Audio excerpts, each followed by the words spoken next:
तर भाऊसाहेब सांगतील की मी भाऊसाहेब ॲडव्होकेट भाऊसाहेब भोर आहे, माझं गाव इथं आहे, माझे नातेवाईक हे आहे, मी या पंथाचा उपदेशी, ती त्यांची जी शरीराला जी ओळख लाभलेली ती ओळख ते देतील. हा विषय प्रत्येकाच्या बाबतीत आहे. आपण आत्ताही कोणाला इथे विचारलं ना की तुम्ही कोण आहात, तर आपण सांगणार नाही की मी एक जीवात्मा आहोत आणि माझ्या ह्या जीवात्म्याचा प्रवास कसा आहे हे आपल्याला सांगू शकत नाही. आपण या शरीराची ती ओळख समजत असतो आणि तीच ओळख आपण इतरांना सांगत असतो. पण अध्यात्मात जेव्हा आपण जातो तेव्हा आपली जी खरी ओळख आहे ती आत्मज्ञानातून आत्माच्या ठिकाणी जे काय म्हणजे जीवात्मा जो आहे त्या जीवात्म्याला ओळखणं ती खरी ओळख आहे. आणि ही खरी ओळख होणं म्हणजे तुम्ही धर्माच्या वाटेवर असणे. जोपर्यंत ही ओळख आपल्याला होणार नाही की मी एक आत्मा आहे, मी एक जीवात्मा आहे आणि माझा प्रवास कुठून सुरू झाला आहे आणि माझा प्रवास कुठे जाणार आहे, मी इथे सृष्टीमध्ये किती दिवस राहणार आहे, सृष्टीत मी जे काय जन्ममृत्यू मला येतो मग गेल्यानंतर मी कुठे जातो, माझं नेमकं काय होतं, हे आपल्याला इतर बाई ज्ञानातून समजणार नाही. ते तुम्हाला समजण्यासाठी ब्रह्मविद्या ज्ञानाची गरज आहे. स्वामी श्री चक्रधर महाराजांची एक भक्त होती पूजनीय महत, आणि त्या महदायसाने एकदा स्वामींना विचारलं की बाबा मी पुराण ऐकायला गेले होते आणि पुराणामध्ये मी आत्मज्ञानाविषयी ऐकलं, ते जे खरं आहे का? तेव्हा देव म्हणतात की बाई आत्मज्ञान जे आहे ते आम्ही तुम्हाला कसं सांगू, कारण मृताचे धर्म जिवंत प्रती कैसे निर्पावे, हे जेव्हा स्वामींनी सांगितलं आणि त्यावेळेस स्वामी सांगतात की आत्मा जो आहे या आत्म्याला जर पाहायचं असेल तर त्याच्यासाठी स्वामींनी एक छान उदाहरण दिलं, डोळ्याचं उदाहरण दिलं की आपले डोळे असतात, डोळे सगळ्यांना बघतात, सगळ्या जीवात्म्यांना बघतात, पण आपले डोळे आपल्या डोळ्यांना बघू शकत नाही, आपण आपल्या आत्म्याला बघू शकत नाही. जर आपल्याला ह्या डोळ्यांना बघायचं असेल, आपल्या आत्म्याला बघायचं असेल तर आपल्याला काहीतरी साधनाची गरज आहे. जसं आता डोळ्यांनी जर आपल्या डोळ्यांनी माझे डोळे जर मला बघायचे असेल तर जर मी आरसा हे साधन वापरलं तर मी माझे डोळे बघू शकतो. तसं आपल्याला आपला आत्मा बघायचा असेल, आपल्याला सगळे इतर जीवात्मे दिसतील, आपल्याला प्रत्येकाचे दोष दिसतात, गुण दिसतात, हा कसा वागतो, तो कसा वागतो, तो कसा बोलतो, तो कसा चालतो, आपण सगळ्यांविषयी दिवसभर बोलत राहतो, पण आपलं स्वतःकडे कधी लक्ष नसतं. ज्या दिवशी तुम्हाला जसं आरशाने जसं डोळ्याला बघता येतं तसं तुम्ही ह्या ब्रह्मविद्या ज्ञानात जर तुम्ही जाल तेव्हा तुम्ही तुम्हाला बघू शकाल, म्हणजे तुमच्या जीवात्म्याला बघू शकाल. जोपर्यंत आपण ह्या आत्म्याला बघत नाही, आपल्या आत्म्याला समजून घेत नाही, तोपर्यंत आपण खऱ्या अर्थाने मोक्षाच्या दिशेला जाऊ शकत नाही. तुम्ही म्हणाल की भाऊ तुम्ही एकाशावरून सांगतात. एकदा एक प्रज्ञासागर नावाचे भक्त स्वामींच्या दर्शनाला आले, दंडोत घातले, श्रीचरणा लागले, देवाजवळ बसले आणि त्यांनी विचारलं की देवा हे जीवाला मुक्ती कशामुळे होऊ शकते, हे जीवाला मुक्ती कशी मिळेल? त्यावेळेस स्वामींनी सांगितलं आत्मज्ञान झालं तर तुम्हाला मुक्ती मिळू शकते. त्यानंतरून सांगितलं लिंगपात झालं तर तुम्हाला मुक्ती मिळू शकते. तर त्यांनी स्वामींना परत प्रश्न विचारला की आत्मज्ञान झाल्यानंतर सगळे जीव मला मुक्तीच्या मार्गावर चालताना दिसत नाही. तर स्वामींनी सांगितलं की आत्मज्ञान झाल्यानंतर कमीत कमी हा जीव वासनेपासून तरी मुक्त होतो. आपल्या ठिकाणी ज्या काही प्रापंचिक वासना आहे, जेव्हा आपल्याला हे आत्मज्ञान होईल तेव्हा आपण त्या वासनेपासून मुक्त होऊ. आणि खऱ्या अर्थाने जेव्हा पुढचा जो प्रश्न स्वामींनी सांगितला लिंगपाते मोक्ष, म्हणजे आपल्या ठिकाणी जे काही मळ आहे, आपल्या ठिकाणी जी काही अनादी अविद्या आहे, हिचा जेव्हा छेद होईल तेव्हा खऱ्या अर्थाने ह्या जीवाला मोक्ष म्हणजे परमेश्वराची अनुभूती भेटणार आहे. पण आता त्याच्यासाठी आपल्याला सर्वप्रथम आपलं आत्मज्ञान घेणं गरजेचं आहे.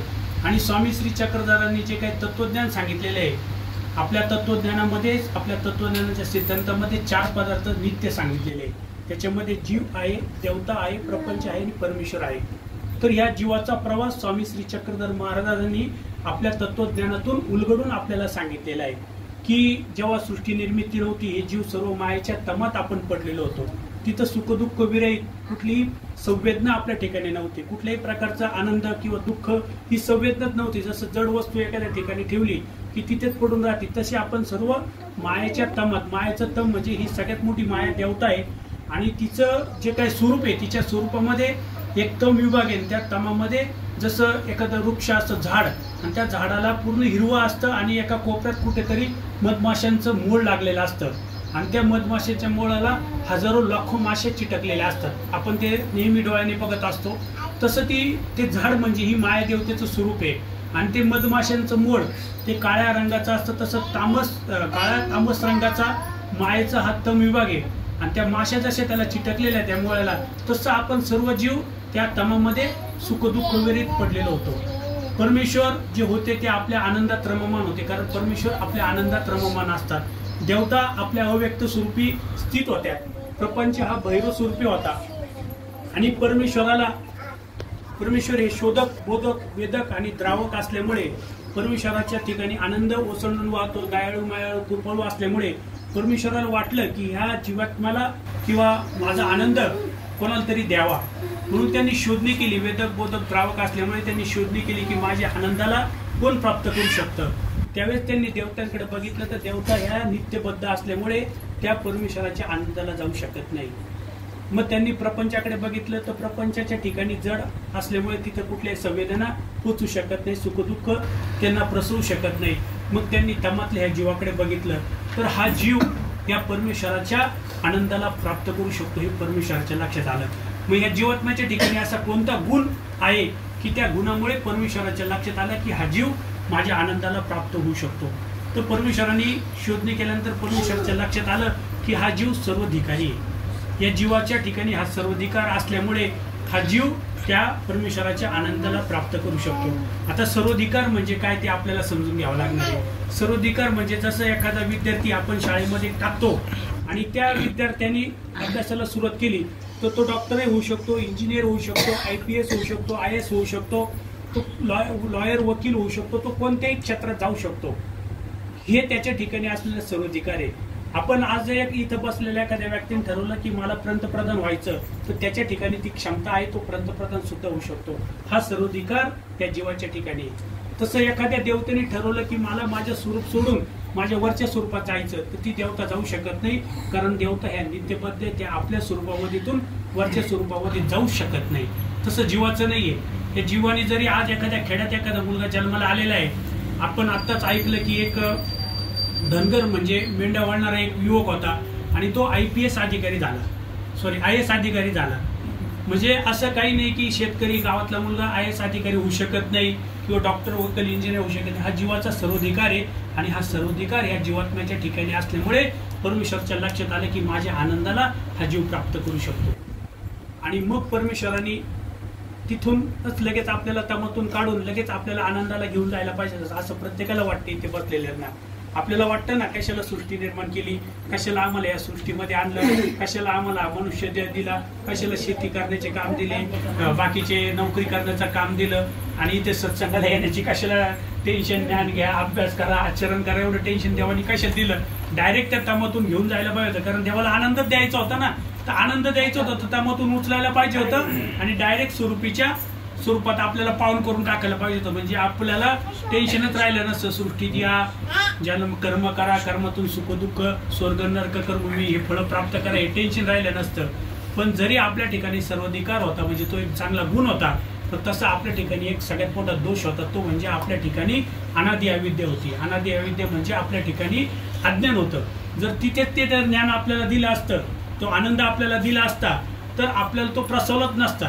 जसं तुम्ही लहान मुलाच्या हातात एकदम छोटं बाळ आहे, त्याला काहीच कळत नाही, त्याच्या हातात 1 लाख रुपयाचं तुम्ही बंडल द्या, त्याला त्याचं काहीच मोल नाही, तो खेळाने टाकून दिले निघून जाईल, कारण त्याला त्याचं मोलच माहिती नाहीये की ह्या 1 लाखाच्या हातात माझ्या बंडल मिळालेला आहे, त्याचं मला नेमकं काय काय मिळू शकतं, काय काय लाभ होऊ शकतो. पण तेच एखाद्या शहाण्या माणसाच्या हातात द्या, त्याला किती आनंद होईल, कारण त्याला आता ज्ञान झालेले, त्या बाळाला अजून अज्ञान आहे. तसं आपल्याला परमेश्वराने तिथे ज्ञान दिलं असतं, आनंद दिला असता, पण अज्ञान आहे ना आपल्या ठिकाणी. अनादि अविद्या म्हणजे भावरूप अज्ञान आहे. आपल्याला माहितीच नाही परमेश्वर कोण आहे, देवता कोण आहे, मी कोण आहे, या प्रपंच काय हे माहितीच नाही. हे अज्ञान आहे. या अज्ञानामुळे आपण पुढे जाऊ शकत नाही. म्हणून ही प्रक्रिया परमेश्वराला करावी लागली, सृष्टीची निर्मिती करावी लागली. आणि परमेश्वराचा हा सर्व व्यापार परमेश्वर शक्तीच्या द्वारे करत असतात. म्हणून या 81 कोटी सव्वालक्षता हा देवता एका ब्रह्मांडामध्ये कार्यरत असतात आणि त्या शक्तीद्वारे परमेश्वराने हा सर्व सृष्टीचा व्यापार रचला. कोणासाठी? तर ह्या जीवात्म्यासाठी. कशासाठी? तर ह्या जीवाला आपला आनंद देण्यासाठी. आता मी तुम्हाला सांगितलं की तुम्हाला जीवात्म्याचं मला ज्ञान करून द्यायचंय, तर आता आपल्याला ह्या प्रथम भागामध्ये आपलं ज्ञान झालं की जेव्हा सृष्टी निर्मिती नसते तेव्हा आपण कुठे असतो? सर्व मायेच्या तमविभागात असतो. हे लक्षात ठेवा. हे असणं, हे आत्मज्ञान असणं गरजेचं आहे, कारण स्वामी सांगतात आत्मज्ञाने मोक्ष. हे ज्ञान जोपर्यंत तुम्हाला होत नाही तोपर्यंत तुम्ही परमानंदाला जाऊ शकत नाही. म्हणून त्या तमात हे सगळे जीव पडलेले होते आणि मग परमेश्वराने सृष्टी निर्मिती करायचं ठरवलं, कारण अनादि अविद्या जोपर्यंत नासत नाही तोपर्यंत परमेश्वराला आपला आनंद ह्या जीवाला देता येत नाही. मग या सृष्टीमध्ये जीवाला आणलं. प्रथम सृष्टीमध्ये परमेश्वरांनी सुद्धा अवतार घेतला आणि सगळ्या जीवांना आणलं. प्रथम सृष्टीमध्ये परमेश्वर जितके सुंदर देह त्यांनी स्वीकारला तेवढंच सुंदर देह या सर्व जीवात्म्यांना दिलं, म्हणजे आपल्या सगळ्यांना दिलं. आणि विशेष म्हणजे आपल्या सगळ्यांना पुरुष देह दिला. असं काही नाही, तिथं कुठलाही भेदभाव परमेश्वरांनी केला नाही. तिथे काही स्त्री वेगळ्या, पुरुष वेगळे, काही जनावर वेगळे, असं काहीच भेदभाव केला नाही. तिथे सर्व जीवांना आणलं, तेव्हा सर्वांना मनुष्य देहात आणलं. ते बी परमेश्वर जितके सुंदर होऊन आले तितकंच सुंदर होऊन परमेश्वरांनी सगळ्यांना तिथं आणलं. आणि हे जे मी काय आज तत्वज्ञान तुम्हाला सांगतोय जीवात्म्याविषयी, परमेश्वराविषयी, हे जे काही मोक्षविषयी, आनंदाविषयी जे काही सांगतोय, हे तत्वज्ञान परमेश्वरांनी त्या ठिकाणी दिलं. पण जेव्हा याला सृष्टीत आणलं त्यावेळेस याला उचललं लगेच घेऊन आले असं काही झालं नाही. ह्या सृष्टीत आणायचं तर प्रक्रिया करावं लागते. आपल्याला जर गहू पिकवायचा आहे, आपल्याला गव्हाचं उत्पन्न घ्यायचंय, तर त्या गहू पिकवण्यासाठी आपल्याला एक प्रक्रिया करावं लागते. ते गहू घ्यायचं, ते बी शेतीत तुम्हाला मशागत करावं लागते, मग त्या शेतीमध्ये ते गहू पेरावं लागतात, मग त्याला 4 महिने खत पाणी द्यावं लागतं आणि मग ते फळ येत असतं. तसं ह्या जीवात्म्याला सृष्टीमध्ये आणायचंय तर याला प्रक्रिया करावं लागते. त्याला तमातून पहिले काढायचं होतं. तिथं मायेद्वारे परमेश्वरांनी त्याला जीवातून चैतन्य असं अन्यथा ज्ञान, खोटं ज्ञान उपजवलं पहिले. तर त्याला चेतन केलं. मायेचा एक अंश म्हणजे संलग्न त्याला लावला. जेवढे जीव त्या तमत होते तेवढे मायेचे असंख्य विभाग झाले आणि प्रत्येक जीवाला लागले. म्हणजे मायेचा संलग्न प्रत्येक जीवाला लागला. एक अंश म्हणजे एक तो संलग्न आहे जीवाची, आणि त्याची एक विशिष्ट प्रकारे संयोग झाला. आणि तो संयोग जोपर्यंत आता मुक्ती जीवाला होत नाही तोपर्यंत संलग्न आणि जीव हे वेगळे होत नाही. विशेष लग्नाचा योग आला म्हणून त्याचं नाव संलग्न झालं. आणि तो संलग्न त्या मायेद्वारे त्या तमाम जीवाला लागला गेला आणि त्या मायेने चैतन्यमम असं आपल्याला खोटं अन्यथा ज्ञान उपजवलं. ऑलरेडी चेतन कोण होतं तिथे? तो संलग्न होता. आणि त्या संलग्नाने ही चैतन्यमम म्हटलं आणि आपण सुद्धा चैतन्यमम म्हटलं. पण त्यांनी संलग्नाला पाहून मी चैतन्य आहे असं म्हटलं आणि त्या संलग्नाने मी अव्यक्त माया आहे असं म्हटला आणि प्रक्रिया झाली. तो तमातून हरित स्वरूपात आला. त्याचा जो आपला हा जीवाचा तमा जेव्हा आपण होतो तेव्हा या जीव स्वरूपाची स्वरूप मर्यादा 100 ब्रह्मांडे होती. थोडं तत्वज्ञान आहे, थोडं तुम्हाला जड वाटेल, पण हे माहिती असणं आपल्यासाठी फार गरजेचं आहे. माझ्या जीवात्म्याचा प्रवास कुठून सुरू झालाय, कसा सुरू झालाय, कशा प्रकारे सुरू झालाय, हे जोपर्यंत आपल्याला कळणार नाही तोपर्यंत आपल्या ठिकाणाचं जे जीवत्व आहे ते नासणार नाही. आज आपण छोट्या छोट्या गोष्टीत सुखदुःखी होतो, छोट्या छोट्या गोष्टीत आपण रागवतो, छोट्या छोट्या मानाभिमानासाठी आपण झगडतो. पण जर आपण तत्वज्ञानातून जेव्हा आपल्याला स्वतःला पाहू तेव्हा आपल्या लक्षात येईल की आपल्या ठिकाणी ना एक दगड सुद्धा उचलण्याचं सामर्थ्य नाही. इतकं आपण ही सामर्थ्य आहे. कारण तमत तर एकदम आपण जड भरत्याप्रमाणे पडलेलो होतो. काय आपल्या ठिकाणी काय? परमेश्वराने जर आपल्याला सृष्टीत नसतं आणलं तर आपण कोण आहे, काय? आज आपण जन्माला आलोय, ज्या घरात जन्माला आलोय परंपरेने त्या घरातली प्रॉपर्टी असते, त्या घरातलं सगळं मानपान असतो, तोच आपल्या वाटेला येत असतो आणि तेच आपण सगळं खरं समजतो आणि त्याच्यातच आपण एक मस्त त्या मस्तीमध्ये जागायला सुरुवात करतो. मग अभिमानाने रस्त्यावरती जातो, 4 लोकांमध्ये उठतो बसतो, सांगतो मी असं आहे, मी तसं आहे. पण हे तुमची बाह्य ओळख आहे. ह्या आत्म्याची ओळख तुम्हाला माहिती असली पाहिजे. ज्याला ही ओळख झाली त्याच्या ठिकाणचं जीवत्व निघून जातं. कारण तो ते पाहतो, ते आत्म्याला पाहतो की अरे मी कोण आहे? मी मायेच्या तमत पडलेले एक साधा एक जड भारताप्रमाणे पडलेलो एक जीवात्मा आहे. माझ्या ठिकाणी काही सामर्थ्य नाही. परमेश्वराला जर ही सृष्टी निर्माण करण्याची इच्छा झाली नसती, आनंद देण्याची इच्छा झाली नसती तर आपण सृष्टी सुद्धा येऊ शकलो नसतो. त्या परमेश्वराला आनंद देण्याची प्रवृत्ती झाल्यामुळे आपण सृष्टीत आलो. मग त्या पद्धतीने ते संलग्न लागला, त्या संलग्नाने चैतन्य मग म्हटलं आणि तमातून आपण हरितात आलो. आपलं जे स्वरूप विकास मर्यादा तमामध्ये 100 ब्रह्मांडे इतकी होती. आज आपण किती नखापासून त्या सगळ्यापर्यंत या देहाला आपण व्यापलेलो आहे किंवा आपल्या घरापुरतं आपल्या गावापुरतं आपण मर्यादित आहे. पण मुख्य देवानी या जीवाची स्वरूप मर्यादा 100 ब्रह्मांडे सांगितलेली. इतकं मोठं होतं आपण, इतकी मोठी स्वरूप मर्यादा आपल्या ठिकाणी आहे. पण जेव्हा ह्या अन्यथा ज्ञान आलं आणि आपल्याला संकोच बसला आणि आपण तमातून हरितात आलो. हरितात आल्यानंतर आपल्या ठिकाणी जे काही स्वरूप मर्यादा होती ती डायरेक्ट 90 ब्रह्मांडे कमी झाली, फक्त 10 ब्रह्मांडे उरली. आणि त्यावेळेस येता येता मायेने सुद्धा आपल्या ठिकाणी आद्यमळ लावून टाकला. आता संलग्न पहिले होताच, त्यानंतर मायेने आद्यमळ लावला. आद्यमळ लागल्यानंतरून अजून आपली स्वरूप मर्यादा कमी झाली, ती एकच ब्रह्मांडे राहिली. तर आता मला तुम्हाला सांगायचं की जी काय स्वरूप मर्यादा आहे ती आपली कमी झाली. हे जे मळ आपल्याला लागले तर ही इच्छा ही कशामुळे लागली? ही सगळं या देवतेला जसं जीवात्म्याचं दर्शन आहे ते कोणालाही नाही, फक्त परमेश्वराला या जीवात्म्याचं दर्शन आहे. मग देवतेला आपण दिसावं, देवतेच्या कंट्रोलमध्ये आपण यावं म्हणून हे मळ आपल्याला लागले गेले. कारण देवतेला सुद्धा ह्या जीवात्म्याचं दर्शन नाही. ह्या आत्म्याचं स्वरूप इतकं छोटं आहे, सूक्ष्म आहे की देवतेला सुद्धा आपण दिसू शकत नाही. मग आता देवतेच्या बी कंट्रोलमध्ये आपण आलो पाहिजे ना. त्यामुळे परमेश्वराने आपल्या अधमती अधगती ही जी आपल्या ठिकाणी असल्यामुळे देव परमेश्वराला माहिती होतं की हा पहिले हिनच विचार करणार आहे, कारण मतित्रय आपल्या ठिकाणी होते आणि त्या मतित्रयामुळे त्याला पुढे ही वासना उत्पन्न होणार आहे आणि तो प्रत्येक देवतेचे मळ आपल्या अंगावरती घेणार आहे. मग प्रत्येक देवतेचे मळ आपण त्या ठिकाणी रचले आपल्या अंगावरती आणि असं मळ रचत रचत मग आपण ह्या सृष्टीमध्ये आलेलो आहे. आणि ह्या मळाचं हेतू काय, तर ह्या मळामुळे देवतेला आपण दिसायला लागलो. आणि मग आता ह्या सृष्टीत आल्यानंतरून आपण जे काही कर्म करू ते कर्म त्या मळावरती उमटतात आणि त्या कर्माला पाहून ती देवता आपल्याला सुखदुःख भोगत असते. प्रथम सृष्टीमध्ये परमेश्वराचे ज्ञान दिलं, हेच तत्वज्ञान आपल्याला सगळं सांगितलं आणि सांगितलं की मी परमेश्वर, तू माझी भक्ती कर, तू माझ्या प्राप्तीला येशील. पण आपले मतित्रय असल्यामुळे हिन विचार करणं, हिन कृती करणं आणि हिन गोष्टीत रमणं, आपण तिथे विकल्प केला. प्रथम सृष्टीत विकल्प केला, पुन्हा ती सृष्टी संवाद आली, तिथे आपण मानसिक फक्त विकल्प केला. नंतर दुसरी सृष्टी निर्माण झाली, तिथेही परमेश्वराने ज्ञान दिलं, तिथे आपण वाचिक विकल्प केला.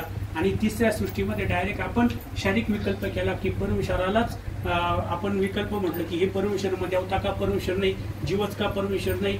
आणि मग पुढे प्रवाही सृष्टीमध्ये आपण आलो आणि हे जे काही जीवाने केलेले कर्मानुसार त्याला मग वेगवेगळ्या योनी प्राप्त झाल्या. तो वेगवेगळ्या योनीमध्ये तो जायला लागला. हे स्वर्ग नरक कर्म मोक्ष हे सर्व फळ निर्माण झाले. हे सगळे आपल्यामुळे झाले. परमेश्वराला तर ह्या जीवाला आनंद द्यायचा होता, डायरेक्ट आनंदाला घेऊन जायचा होता. पण आपल्या ठिकाणी जे काही दोष असल्यामुळे आपण लगेच उद्योगाकडे जाऊ शकलो नाही, विकल्प केला.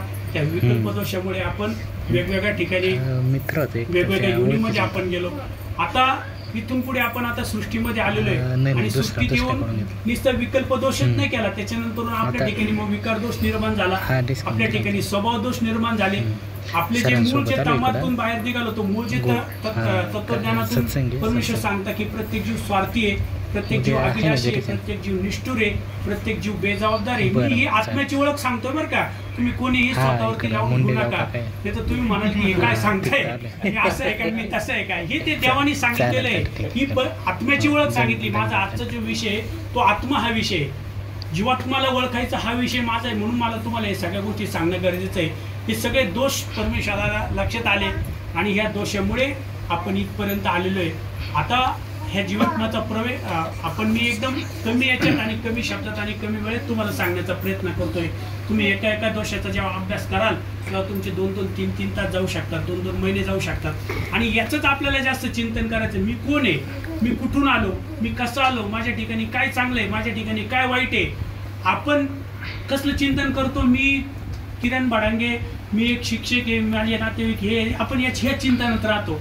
पण खऱ्या तत्वज्ञानातून सांगितलेल्या जीवात्म्याची जी ओळख आहे त्याचं चिंतन आपण जास्तीत जास्त केलं पाहिजे. कारण त्या चिंतनातून आपल्याला आपल्या आत्मज्ञान, आपल्याला कुठला प्रवास कसा करायचा याची जाणीव आपल्याला त्या तत्वचिंतनातून होणार आहे. आणि त्याच्यासाठी अशा सत्संगाची गरज असते, त्याच्यासाठी रोज ब्रह्मविद्यासाची आपल्याला गरज असते. मी तुम्हाला पहिलेच सांगितलं डोळ्याचा दृष्टांत की डोळ्याला बघू शकतात, पण त्याच्यासाठी साधनाची गरज आहे. तसं आत्म्याला बघू शकतो, त्याच्यासाठी ब्रह्मविद्या ज्ञानाची गरज आहे. तर ज्ञानाशिवाय तुम्ही कुठल्याही प्रकारे तुमच्या जीवात्म्याला बघू शकत नाही. आता तुम्ही सृष्टीत आलेले आणि सृष्टीत आल्यानंतर तुम्ही आपल्या पद्धतीने कर्म करताय. हे कर्म करत असताना तुमच्या पाठीमागच्या चांगल्या क्रियेने तुम्ही परधर्मात आलेले. मग आता ह्या धर्मात आल्यानंतर आपल्याला प्रत्येकाला परमेश्वराची प्राप्ती होईल का, याच्यासाठी परमेश्वराने एक छान लीळा सांगितली. ती लीळा मी तुम्हाला सांगतो.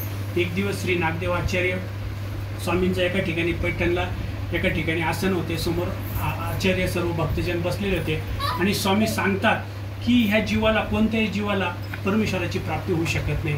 आचार्यांना धक्का बसला. मी तर परमेश्वराच्या ठिकाणी आनंदभावी शरण गेलेलो आहे, मी त्यांचं सेवादास्य करतोय, मी माझं पूर्ण जीवन त्यांच्या ठिकाणी समर्पित केलंय. आणि स्वामी सांगतात की या सृष्टीमध्ये कोणत्याही जीवाला परमेश्वराची प्राप्ती होऊ शकत नाही. तर आचार्यांनी विचारलं की देवा असं का. त्यावेळेस स्वामी सांगतात की प्रत्येक जीव कोणत्या ना कोणत्या दोषाने भरलेला आहे. कोणी कर्म चांडाळे, कोणी गुरुद्रोही, कोणी मातृद्रोही आहे, कोणी ईश्वरद्रोही आहे, अनेक दोष परमेश्वरांनी सांगितलेले, कुणी वंचक आहे, कुणी स्वार्थी, कुणी अभिलाषी, हे सर्व दोष परमेश्वरांनी जीवाचे सांगितले. आणि हे आचार्यांनी सर्व ऐकल्यानंतर आचार्य दुःख करायला लागले, कारण त्यांनी काय पाहिलं की अरे स्वामीचे काही दोष सांगताय आता हे भक्तजनांना, आम्हाला सगळ्यांना, हे तो प्रत्येक दोष माझ्या ठिकाणी आहे. मी वंचक आहे, मी कर्मचांडळ आहे, मी अनेक प्रकारचे वेगवेगळे चुका केलेले आहे, हे सर्व दोष तर माझ्या ठिकाणी आहे. आणि आचार्यांना फार दुःख झालं आणि ते आचार्य तो निरूपण संपल्यानंतर मंदिराच्या पाठीमागे जाऊन बसले आणि तिथे रडायला लागले, दुःख करायला लागले की मला परमेश्वर आता होणार नाही, म्हणून त्यांना दुःख व्हायला लागलं. आणि मग स्वामी तिथे गेले आणि आचार्याने विचारलं की आचार्य तुम्ही का रडताय? त्याने सांगितलं की देवा तुम्ही आत्ताच सांगितलं की ह्या जीवाला परमेश्वराची प्राप्ती होऊ शकत नाही, तुम्ही दुःख नको करू, तो काय करू? आणि जेवढे काही तुम्ही दोष सांगितले हे सगळे दोष माझ्या ठिकाणी आहे, जर हे सगळे दोष माझ्या ठिकाणी आहे तर माझा उद्धार कसा होणार आहे? मग परमेश्वर म्हणतात की तुम्ही एक कपाळ या खडकावर आपटलं तर त्याच्याने तुम्हाला मग परमेश्वर होणार आहे का? त्याच्याने तुम्हाला कपाळ मोक्ष होईल पण परमेश्वर होणार नाही. मग आचार्य दुःख करायला लागले की देवा मग आम्हाला सांगा तुम्ही परमेश्वर कशाने होणार आहे? त्यावेळेस स्वामींनी त्यांना सांगितलं तुम्ही धीरावीर व्हा, म्हणजे संयम ठेवा, तुम्हाला होणारच नाही असं नाही आहे, तो ज्या परीने व्हावा त्या परीने होणार आहे. म्हणजे असं काही नाही की जरी तुमच्या ठिकाणी दोष असले म्हणजे तुम्हाला परमेश्वर होणार नाही, तुम्हाला 100% परमेश्वर होणार आहे, तर तो ज्या परीने व्हावा त्या परीने होईल. त्यावेळेस स्वामींनी त्यांना सांगितलं की हिंसा, अन्य धर्म आणि विकल्प या 3 गोष्टी जर तुमच्या जीवनामध्ये तुम्ही केल्या नाही, परमेश्वराच्या ठिकाणी अन्य भविष्यात आले त्यांचं शवदास्य केलं तर तुम्हाला परमेश्वराची प्राप्ती होणार आहे. तर आपल्याला हिंसेपासून आपल्याला दूर राहावं लागणार आहे. मानसिक हिंसा आहे, वाचिक हिंसा आहे, शारीरिक हिंसा आहे, या सर्व हिंसेपासून दूर राहावं लागणार आहे. अन्य धर्म म्हणजे देवतेच्या कोणत्याही देवतेला आपल्याला शरण जावं लागणार नाहीये. आपण आजही गावात यात्रा आली की आपण जातो, आपण म्हणतो नाही संग्रह करायला पाहिजे, तर देवाचं सूत्र आहे जात्रा क्षेत्र न वंचावे. आपल्याला ते देवाची आज्ञेचं आपल्याला आठवण झाली पाहिजे. म्हणजे अन्य धर्म कुठल्याही पद्धतीने आपल्याला सेवन करायचं नाहीये. आणि जो काय मुख्य विषय सेवन आहे त्या विषय सेवनेपासून जर आपण दूर राहिलो तर परमेश्वर म्हणतात की ह्या सृष्टीमध्ये जर न कोणी उद्धारला तर तो आमच्या जे उद्धारे म्हणजे उद्धारणारच असं देवानी स्पष्ट, उद्धरे मा उद्धरीचेच म्हणजे असं देवाने स्पष्ट सांगितलेलं आहे. ह्या दोषापासून आपल्याला दूर राहावं लागणार आहे. पुढे स्वामी मग त्यांना एक दृष्टांत सांगता, सुरीचा दृष्टांत, की एक गाव असतं, त्या गावामध्ये एक लोहार येतो, तो लोहार आल्यानंतर तिथे तो पाल वगैरे टाकतो आणि लोक मग दुसऱ्या दिवशी सकाळी त्याचा व्यवसाय सुरू होतो. आपल्याजवळ असलेल्या त्या सुरी, खिळे, विळे काय असेल जे काही अवजारं असतात ते धार लावण्यासाठी ते घेऊन जातात. तो पण त्या वस्तूंना धार लावून देतो. एक व्यक्ती असतो त्याच्या घरामध्ये कुठेतरी कानाकोपऱ्यात एक सुरी पडलेली असते. सुरी म्हणजे एक तलवार, ती फार गंजलेली असते, खराब झालेली असते, निकामी असते. मग तो ती सुरी घेतो, त्याला वाटतं जावं त्या लोहाराकडे आणि हिला धार लावा आणि घेऊन यावं. मग तो जातो त्या लोहाराला ती सुरी तो देतो आणि म्हणतो की हिला धार लावून द्या. तो लोहार अतिशय चाणक्य असतो, हुशार असतो. तो त्या सुरीकडे बघतो आणि त्याच्या लक्षात येते की अरे ही सुरी राजाला भेट देण्यासाठी फार उपयोगी जाईल. मग तो त्याला काय सांगतो की ही सुरी काही कामाची नाही, त्याच्याऐवजी तू काही विळे खुरपे माझ्याकडून घेऊन जा, ही सुरी राहू दे मला, मी याचा काही विळे खुरपे करील. आणि त्यालाही वेळ नसतो, तो म्हणतो ठीक आहे तुम्ही ती घेऊन टाका आणि मला तुम्हाला काय द्यायचं ते द्या. तो विळे खुरपे घेऊन निघून जातो. तर तो लोहार दिवसभर आपलं काम करत असतो पण त्याचं पूर्ण लक्ष त्या सुरीकडे असतं. आणि मग सर्व लोक निघून गेल्यानंतर त्याचं संध्याकाळी काम संपल्यानंतर शांततेने तो त्या सुरीकडे बघतो. मग तिला सर्वात पहिल्यांदा जाळ्यामध्ये टाकतो, तिच्यावरचे सर्व गंज ते काढतो. ते झाल्यानंतर तिला तेलाची एक पॉलिश देतो आणि पुन्हा जाळतो, तिला पूर्ण चाकाकी आणतो. पुन्हा अजून एक तुपाची तिला पॉलिश देतो, तिच्या ठिकाणी चांगली धार आणतो. नंतर ती तलवार अत्यंत तेजदार होते. मग तिला मूठ वगैरे आणतो, तिला व्यवस्थित तयार करतो आणि ती राजाला भेट देतो. राजासुद्धा खूप खुश होतो. ती खुश झाल्यामुळे त्याला योग्य मोबदला देतो. आणि राजा चालताना ती सुरी आपल्या हातात ठेवतो, जेवताना ती आपल्या मांडीवर ठेवतो, झोपताना आपल्या उशाला ठेवतो. कोणत्याही वेळी राजा तिला विसरत नाही. हा झाला दृष्टांत. याचा सिद्धांतार्थ आता तुम्हाला सांगतो. तसं आपण या सृष्टीत आले, आपण सगळे जीवात्मे या सृष्टीमध्ये आलेलो आहे.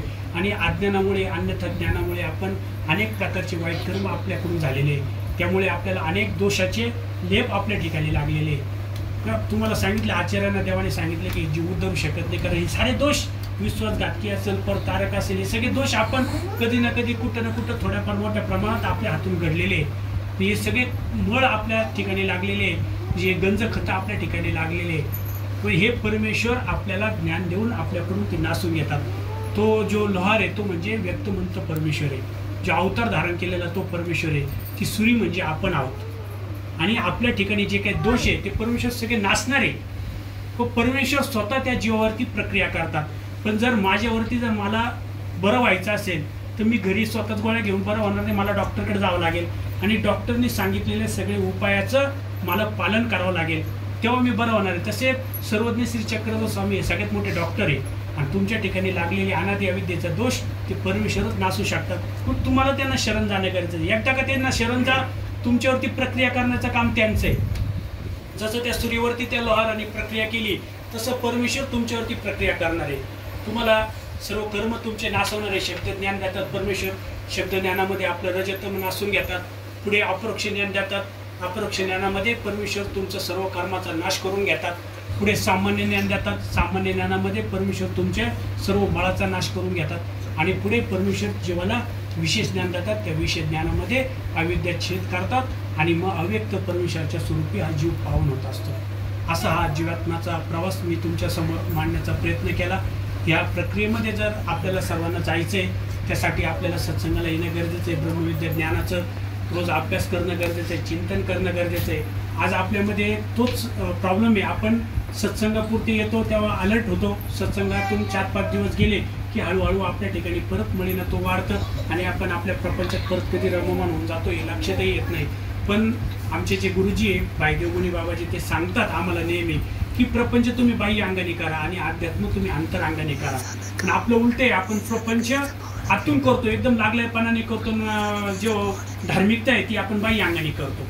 तर धार्मिकता ही तेवढ्यापुरती करायची. धार्मिकता ही आतून करायची म्हणजे मनापासून करायची. ज्या दिवशी तुम्ही मनापासून एखादं काम करायला निघतात त्या कामामध्ये तुम्ही 100% यशस्वी होत असतात. तसं आपल्याला धार्मिकता ही आतून आणि मनापासून करायची. माझा परमेश्वर प्राप्ती हेच माझं जीवनाचं ध्येय आहे हे रोज स्वतःला सांगत राहायचं आहे. आज तुमच्या समोर ज्याही अडचणी त्या अडचणीतून मी रोज कसं सुटेल, मी त्या अडचणीतून रोज कसा बाहेर पडेल याचं तुम्हाला रोज चिंतन करणं गरजेचं आहे. माझ्या ठिकाणी दिवस रात्र सकाळ संध्याकाळ परमेश्वराचं स्मरण चिंतन कसं घडेल. कारण जेव्हा पूजनीय चांगदेव भट्ट होते ते संसारात जात होते, त्यांच्या आईने त्यांना भेटायला बोलवलं.